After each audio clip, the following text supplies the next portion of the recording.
చేసిన ప్రేక్షకులకు అందరికీ కూడా నిజంగా కృతజ్ఞతలు తెలియజేసుకుంటున్నాం.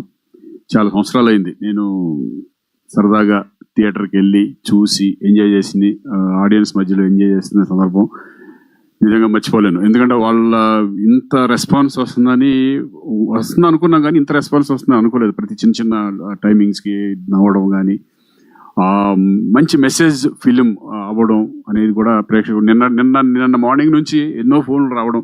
ఎందుకంటే ఒక నిదర్శనం ఏంటంటే, మేము ఫోన్లు చేసి కనుక్కుంటే అది కాదు. అక్కడి నుంచి ఫోన్లు వచ్చి మాకు చెప్పినప్పుడే మేము డెఫినెట్గా ఈ సినిమా బాగుంది అనుకుంటాం. ఎందుకంటే మేము ఫోన్ చేసిన మొహమాటంగా బాగుందండి అది అని చెప్తారు. బట్ అలా కాదు, నిన్నటి నుంచి చాలా ఫోన్లు రావడం, ప్రతి ఏరియా నుంచి, వైజాగ్ నుంచి అటు బళ్ళారి, కర్ణాటక నుంచి కూడా ఫోన్లు రావడం చాలా సంతోషం అయింది. చాలా సంవత్సరాల తర్వాత ఒక మంచి సినిమా, ఒక మంచి ఎంటర్టైన్మెంట్ మూవీ చేసామనే ఒక తృప్తి ఈ సినిమాతో ఉంది. అందుకే ఈరోజు ఇది సక్సెస్ మీట్ అనుకున్నాం, బట్ ఇది థ్యాంక్స్ మీట్, ప్రేక్షకులకి థ్యాంక్స్ మీట్ లాగా మేము ఈరోజు అందరూ కలుద్దాం అనుకున్నాము. ఎందుకంటే మిగతా ఆర్టిస్టులు చాలామంది అన్ఎక్స్పెక్టెడ్గా మేము పెట్టింది ప్రోగ్రామ్ ఇది. సో నెక్స్ట్ ఇంకా మళ్ళీ సక్సెస్ మీట్ అందరూతో పాటు మీ కృతజ్ఞతలు చెప్పుకోవడానికి మేము రావడం జరుగుతుంది. సో మరొకసారి మీ అందరికీ కూడా నిజంగా ప్రతి ఏరియా నుంచి ఫోన్ చేసి వాళ్ళు ఎంకరేజ్ చేస్తున్న విధానం కానీ, ఎస్పెషల్లీ లేడీస్, ఎందుకంటే ఇది ఫ్యామిలీ సబ్జెక్టు. ఒక భగవంతుడికి భక్తుడికి మధ్యలో ఏం జరిగింది అంటే, దేవుడి కిందకి దిగి రావాలంటే ఇతను ఎంత కోరికలు, ఎంత భక్తితో ఆయన్ని ఇక్కడ తీసుకొచ్చాడు అనే ఇది మీరు అందరూ చూస్తే తెలుస్తుంది. ఎందుకంటే ప్రతి ఒక్క మిడిల్ క్లాస్ ఫ్యామిలీలో కూడా మనందరం చూసేదే. ప్రతిరోజు మనకి ఏ కష్టం వచ్చినా భగవంతుడిని కోరుకుంటాం. ఆ భగవంతుడు ఏదో ఒక రూపంలో మనకి డెఫినెట్గా చేస్తాడు. బట్ అది మనం కొన్ని గుర్తించలేకపోతాం. సో ఈ సినిమాలో కూడా అంతే.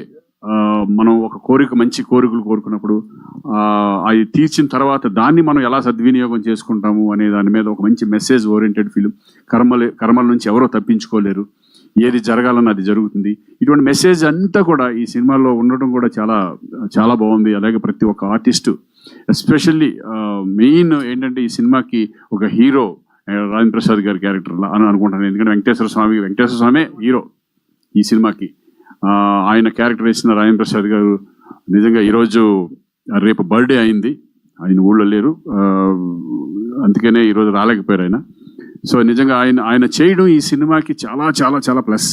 ఎందుకంటే ఒక స్ట్రేచర్ ఉన్న ఆర్టిస్టు, ఒక గొప్ప ఆర్టిస్టు వెంకటేశ్వర స్వామిగా చేయడం అనేది నిజంగా ఈ సినిమాకి చాలా ప్లస్.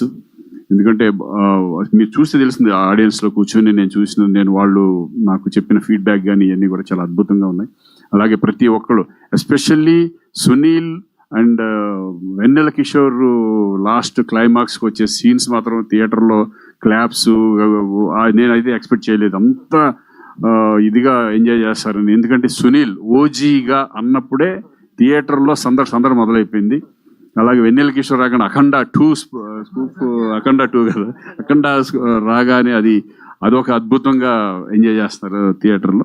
ప్రతి క్యారెక్టర్ కూడా ఇటు లయ పర్ఫార్మెన్స్ కానీ, ఇటు మురళీ గౌడ్ గారు నా ఫాదర్గా చేశారు. ఆయన చిన్న పంచులు కూడా థియేటర్లో ఎంజాయ్ చేయడం చాలా హ్యాపీగా ఉంది. ఎస్పెషల్లీ నాగేశ్వర రెడ్డి గారు, ఎందుకంటే